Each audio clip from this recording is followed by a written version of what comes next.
students, my name is Surbhi Tiwari. Welcome to Step Up Academy, where you can learn today and lead tomorrow. इस अच्छे से thought के साथ चलिए शुरुआत करते हैं फिजिक्स के कुछ बहुत ही बेहतरीन कॉन्सेप्ट्स की। कुछ ज़रूरी बेसिक कॉन्सेप्ट्स के साथ हम फिजिक्स की शुरुआत करेंगे। जब हम फिजिक्स ये वर्ड सुनते हैं, ठीक है, तो हमारे दिमाग में आती हैं बहुत सारे डेरिवेशंस, लॉज, थ्योरीज, ठीक है। इन सभी में जो सबसे इम्पॉर्टेंट बेसिक कॉन्सेप्ट है वो है ओम्स लॉ। क्योंकि अगर हम इलेक्ट्रिक सर्किट की बात करें या इलेक्ट्रिसिटी की बात करें, जो कि आपके आसपास अभी मौजूद है, जिसकी मदद से आप मुझे देख पा रहे हैं, ठीक है, तो ये जो इलेक्ट्रिसिटी वर्ड है, इस वर्ड में या इस इलेक्ट्रिसिटी जहाँ से जनरेट होती है उस इलेक्ट्रिक सर्किट में दो चीज़ें इंपॉर्टेंट होती है।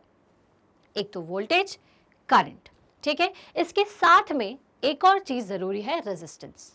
ओके, अगर मैं आपको एक छोटा सा सर्किट दूँ, ठीक है, या फिर मैं आपको एक सिंपल सा बल्ब दूँ, तो आप क्या करेंगे? आप उसे स्विच से कनेक्ट करेंगे या बैटरी से कनेक्ट करेंगे और वो ग्लो करना शुरू कर जाएगा। ये ग्लो करना क्यों शुरू करता है? क्योंकि आपने दिया उसे पोटेंशियल डिफरेंस प्रोवाइड किया आपने। उस पोटेंशियल डिफरेंस की मदद से करंट फ्लो हुआ और उस करंट जिसके थ्रू इलेक्ट्रॉन्स का फ्लो हो रहा है, वो बल्ब जो है वो जलना शुरू हो जाता है, ठीक है। लेकिन अगर आप बल्ब को बहुत देर तक जला के रखते हैं और अगर आप उसे छू करके देखते हैं तो आपको क्या महसूस होता है? वो थोड़ा सा आपको गर्म लगता है। ये गर्माहट या ये जो वार्मथ है उसकी, वो किस वजह से होती है? ये होती है रेजिस्टेंस की वजह से। तो वोल्टेज अगर मुझे आइडेंटिफाई करना है या कितना रेजिस्टेंस है या मुझे करंट की वैल्यू पता करना है, मुझे वोल्टेज और रेजिस्टेंस पता है, तो इन सारी ही चीज़ों में हेल्प करता है ओम्स लॉ। क्लियर है? तो आज हम इसी ओम्स लॉ के बारे में पढ़ेंगे। इसका छोटा सा डेरिवेशन हम समझेंगे और ये जानेंगे कि ओमिक रेजिस्टेंस या ओमिक कंडक्टर्स और नॉन ओमिक कंडक्टर्स कौन से होते हैं। क्लियर है? तो चलिए फटाफट से शुरुआत करेंगे ओम्स लॉ की। तो ओम का नियम या ओम्स लॉ, ये सबसे पहले हमें दिया था जॉर्ज सिमोन ओम्स ने। इन्हीं के नाम पर इसका लॉ का नाम पड़ा ओम्स लॉ। इन्होंने ओम्स लॉ के लिए पोटेंशियल डिफरेंस और करंट के बीच में बहुत सारे रिलेशनशिप निकाले और फाइनली इन्होंने ओम का नियम दिया।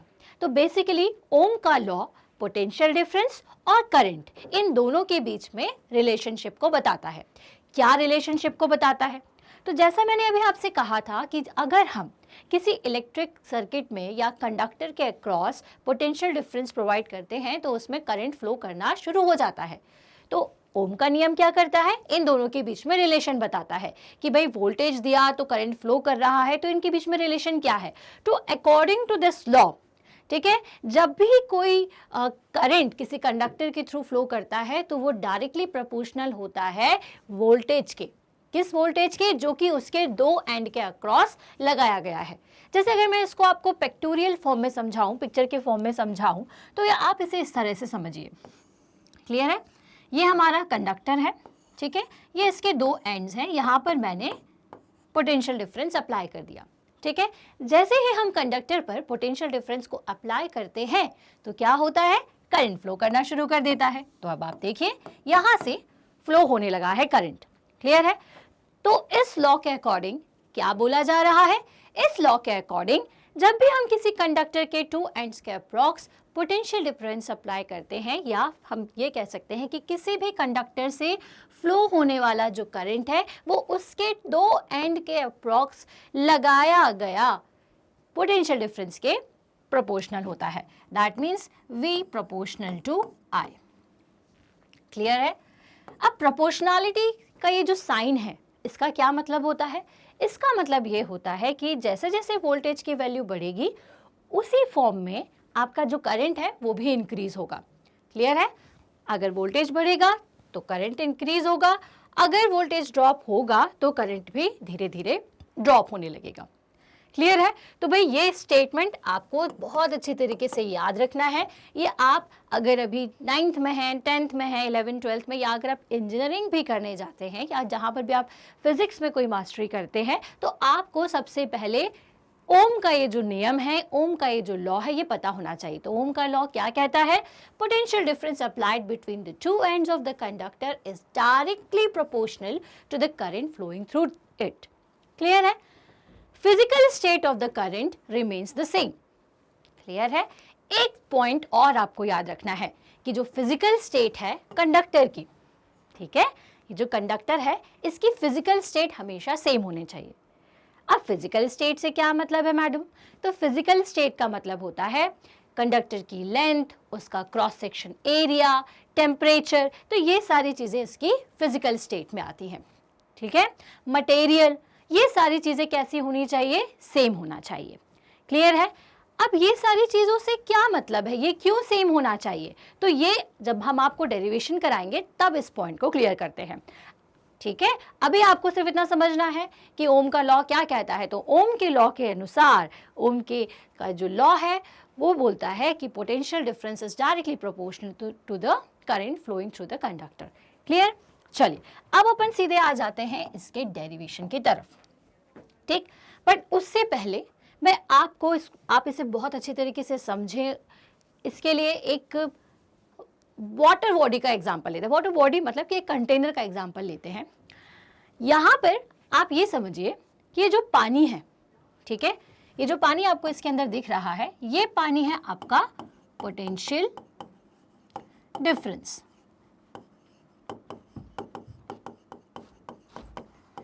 क्लियर।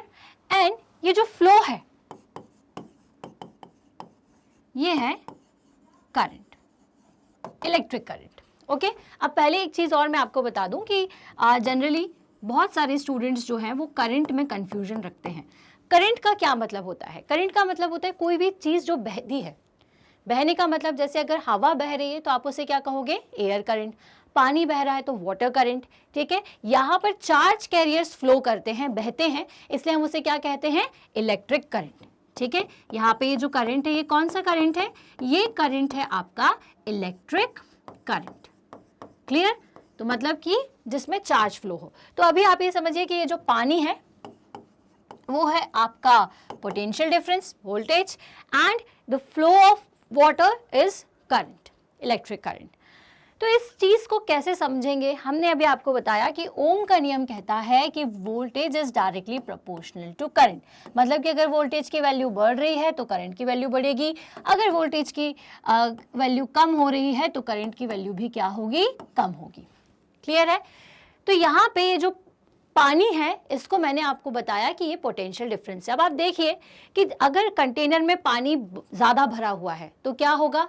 तेजी से जो ये जो टैब है इससे पानी की जो स्ट्रीम है वो थिक आपको दिखाई देगी और तेजी से बहती हुई दिखाई देती है, ठीक है। या अगर आप घर में जैसे कभी पीने का पानी हम किसी में कंटेनर में भर करके रखते हैं और जब पानी बहुत ज़्यादा होता है तो फ्लो आप देखिए कैसा होता है? तेज़ होता है। जैसे जैसे पानी का लेवल कम होने लगता है कंटेनर में तो धीरे धीरे पानी का ये जो फ्लो है, जो स्ट्रीम है, वो भी कैसी होती है? पतली पतली सी होना शुरू हो जाती है, मतलब काफ़ी थिन होने लगती है, ठीक। तो यहाँ से क्या समझ में आ रहा है? ये समझ में आ रहा है कि ये जो पोटेंशियल है आपका, पोटेंशियल डिफरेंस है, जब ज़्यादा था तो ज़्यादा फ्लो हो रहा था क्या? करंट, ठीक है। और जब आपका पोटेंशियल डिफरेंस कम हुआ तो ये जो पानी का फ्लो था वो, मतलब जो आपका करंट का फ्लो है वो क्या होने लगा है? कम होने लगा है। क्लियर है। तो यहाँ पर ये जो फ्लो हो रहा है ये क्या है? करंट है। इसी से क्या समझ में आ रहा है? इससे हमें ये बात समझ में आ रही है कि अगर पोटेंशियल डिफरेंस ज़्यादा तो करंट का फ्लो भी ज़्यादा, अगर पोटेंशियल डिफरेंस हो गया कम तो करंट का फ्लो भी कैसा हो जाएगा? कम हो जाएगा। क्योंकि करंट का मतलब क्या है? करंट कोई एक फिक्स चीज़ नहीं है। जैसे यहाँ पे पानी है, ठीक है, पोटेंशियल जो है वो मतलब चार्ज का एक पूरी तरीके से क्या बोलना चाहिए उसे? चार्ज का एक स्टोरेज। क्लियर है। लेकिन करंट क्या होता है? उन चार्ज का बहना होता है, ठीक। तो जितना फ्लो करेगा उतना ही ज़्यादा करंट होता है, ठीक है। उतना ही, जितना ज़्यादा आपका करंट का मतलब ही फ्लो करना है, तो जितना ज़्यादा चार्ज एक जगह से दूसरी जगह जाएंगे तो उतना ही ज़्यादा करंट होता है। क्लियर है। तो भाई यहाँ से क्या चीज़ समझ में आई इस एग्जाम्पल से? इस एग्जाम्पल से हमें ये चीज़ समझ में आई कि पोटेंशियल डिफरेंस जो है वो डायरेक्टली प्रोपोर्शनल होता है current flowing through the conductor. Clear हुआ? ठीक है। तो भाई स्टेटमेंट के थ्रू हम ये बात बहुत अच्छी तरीके से समझ गए हैं। क्लियर। चलिए अब ओम ने, ये जो हमारे साइंटिस्ट थे, जर्मन साइंटिस्ट ओम, उन्होंने हमें एक बहुत अच्छा कॉन्सेप्ट दिया, ओम्स लॉ, जिससे हमें पता चला रेजिस्टेंस के बारे में कि सर्किट में, कंडक्टर में एक रेजिस्टेंस जैसी भी प्रॉपर्टी होती है, ठीक है, जिसकी वैल्यू हम निकाल सकते हैं by the use of value of voltage and current. तो ये कैसे समझ में आया? तो एक छोटा सा डेरिवेशन हम इसमें देखते हैं ओम्स लॉ का, जिससे हमें रेजिस्टेंस की वैल्यू पता चलेगी। अभी यहाँ तक आपको कहानी क्लियर है किसकी? कि किसी भी कंडक्टर में अगर करंट फ्लो कर रहा है तो वो उसके पोटेंशियल डिफरेंस के डायरेक्टली प्रोपोर्शनल है। क्लियर? चलिए अब ओम्स के जो लॉ की कहानी उसको और आगे बढ़ाते हैं।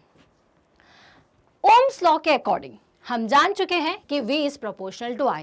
हमने वाटर लेवल कंटेनर में जो पानी भरा हुआ था उसके एग्जाम्पल से बहुत अच्छी तरीके से समझ लिया। अब V is proportional to I। अब हम मैथ्स में भी पढ़ चुके हैं कि जब भी ये प्रोपोर्शनैलिटी का साइन अगर हटता है तो क्या होता है? कांस्टेंट आता है। जैसे अगर मैं यहाँ पर V is proportional to I लिखा हुआ है, I को अगर यहाँ पर लेकर के आ जाऊंगी तो यहाँ पर ये वैल्यू क्या, यहाँ पर क्या आना चाहिए? कांस्टेंट आना चाहिए। ठीक है, जो कि क्या हो जाएगा? V upon I equals to constant. अब ये जो कांस्टेंट है ना यहाँ पर, ये कांस्टेंट निकल के आता है रेजिस्टेंस। ये जो रेजिस्टेंस का फंडा है या जो रेजिस्टेंस को इंट्रोड्यूस किया है वो ओम ने ही इंट्रोड्यूस किया है, जर्मन साइंटिस्ट ने। उन्हीं के नाम पर हमें, क्योंकि ये कांस्टेंट की वैल्यू पता चली है, कांस्टेंट रेजिस्टेंस के बारे में पता चला है, इसीलिए यहाँ पे ये जो इसकी यूनिट है वो क्या होती है? ओम होती है। अगर मैं बात करूं यहाँ पर वोल्टेज की यूनिट की तो हम जानते हैं वोल्ट है। हम करंट की यूनिट की, इलेक्ट्रिक करंट की अगर हम बात करें तो उसकी यूनिट होती है एम्पियर्स। तो अगर वोल्ट अपॉन एम्पियर को देखा जाए तो रेजिस्टेंस निकल के आता है, इसलिए रेजिस्टेंस की यहाँ पर हमने यूनिट क्या दी हुई है? ओम। क्योंकि जर्मन साइंटिस्ट थे उनकी मदद से ये निकला, इसलिए हमने ये माना कि volt upon ampere equals to ohm. Clear हुआ? तो अगर 1 वोल्ट अपॉन 1 एम्पियर करूंगी तो कितना आएगा? 1 ओम आएगा। ठीक है, तो भाई ये छोटा सा ये जो नियम है जो बहुत इंपॉर्टेंट एक रोल अदा करता है पूरे इलेक्ट्रिक थ्योरी को समझने के लिए, तो ये आपको बहुत अच्छे से समझना है कि V is proportional to I। तो इस V is proportional to I में जब हम V अपॉन I करते हैं तो यहाँ पर हमें मिलता है कांस्टेंट जो कि है रेजिस्टेंस। तो अब इस रिलेशन की मदद से आप क्या क्या आइडेंटिफाई कर सकते हो? तो ये जो रिलेशन है इसकी मदद से हम वोल्टेज पता कर सकते हैं किसी भी सर्किट से, किसी भी सर्किट में हम करंट की वैल्यू आइडेंटिफाई कर सकते हैं और रेजिस्टेंस की वैल्यू पता कर सकते हैं। क्लियर है? कैसे कर सकते हैं? तो अगर आप यहाँ रिलेशन को देखो तो V upon I equals to होता है R। तो अगर मुझे I पता है और R पता है तो हम क्या निकाल पाएंगे? V equals to IR। ठीक है, अगर मुझे मान लीजिए कि I पता है, R पता है और V पता है और I निकालना है तो हम इसे इजीली निकाल सकते हैं V बाय R। ठीक है, तो अगर मैं आपसे कहूँ कि मैं आपको इस तरह से एक सर्किट दे रही हूँ जिसमें वोल्टेज की वैल्यू मुझे पता है 2 वोल्ट्स, ठीक है, रेजिस्टेंस है हमारा फॉर एग्जांपल 0.5 ओम्स, ठीक है, तो आप करंट की वैल्यू निकाल करके बताइए तो आप इजीली आइडेंटिफाई कर सकते हैं। बहुत आसान है। I इक्वल्स टू हो जाएगा V बाय R और यहाँ से 2 अपॉन 0.5 से हम इजीली करंट की वैल्यू जो है वो पता कर सकते हैं। ठीक है, अब यहाँ पर मैंने एक सिंबल लगाया हुआ है। तो जैसा मैंने आपको बताया कि रेजिस्टेंस जो है वो जर्मन साइंटिस्ट ने हमें खोज करके हमें दिया हुआ है इसका, तो इसीलिए इसका जो यूनिट है रेजिस्टेंस की वो हम लेते हैं ओम। ठीक है, इसे हम रिप्रेजेंट करते हैं इस सिंबल से। क्लियर है? तो ओम का ये जो लॉ है इसकी मदद से हमें वोल्टेज, करंट और रेजिस्टेंस ये तीनों ही चीज़ें हम आइडेंटिफाई कर सकते हैं। ठीक, अब आते हैं एक और इम्पॉर्टेंट चीज़ पर, इसके ग्राफिकल रिप्रेजेंटेशन पर। अगर ओम का ये जो नियम है उसका मैं ग्राफिकल रिप्रेजेंटेशन करूं, मतलब कि अगर मैं उसे एक्स एक्सिस और वाई एक्सिस पर ड्रॉ करके देखूं तो मुझे क्या मिलेगी? एक स्ट्रेट लाइन मिलेगी कुछ इस तरह से। ठीक है, अब हम क्या करते हैं, जैसे आप डायग्राम में देख पा रहे हैं, ठीक है, हमने क्या किया? इसका ग्राफिकल रिप्रेजेंटेशन किया है। यहाँ पर एक्स एक्सिस और यहाँ पर थी वाई एक्सिस। ठीक है, एक्स एक्सिस पर हमने ले लिया है वोल्टेज को, ठीक है, और वाई एक्सिस पर हमने ले लिया है करंट को। ठीक, अब आप बोलेंगे कि वोल्टेज को आपने एक्स एक्सिस और करंट को आपने वाई एक्सिस पर क्यों लिया? क्योंकि जो आपके इंडिपेंडेंट वेरिएबल्स हैं वो हम एक्स एक्सिस पर लेते हैं, ठीक है, और डिपेंडेंट वेरिएबल जो है वो वाई एक्सिस पर लेते हैं। ठीक है, अब ये क्या है ना, एक तरीके से हम अजम्पशंस हैं, हम इसे मान सकते हैं ऐसा। कभी कभी आपको किसी किसी बुक्स में V ऊपर और I नीचे दिखेगा, तो ये चलता है क्योंकि हम ये अज्यूम करते हैं, अजम्पशन लेकर के चलते हैं। तो हमने यहाँ पर हमारे इंडिपेंडेंट वेरिएबल क्या है, वोल्टेज। अब इंडिपेंडेंट का क्या मतलब है, जो किसी और चीज़ पर डिपेंड ना करे। जैसे क्योंकि अगर मैं किसी सर्किट में बैटरी लगाऊंगी तो बैटरी किसी और चीज़ पर डिपेंड नहीं कर रही है, तो वो इंडिपेंडेंट हुई। तो हमने सर्किट में बैटरी लगाई और उसकी वजह से करंट आया, क्योंकि बैटरी के कारण करंट फ्लो हो रहा है, इसलिए ये क्या हुआ, डिपेंडेंट हो गया। क्लियर है।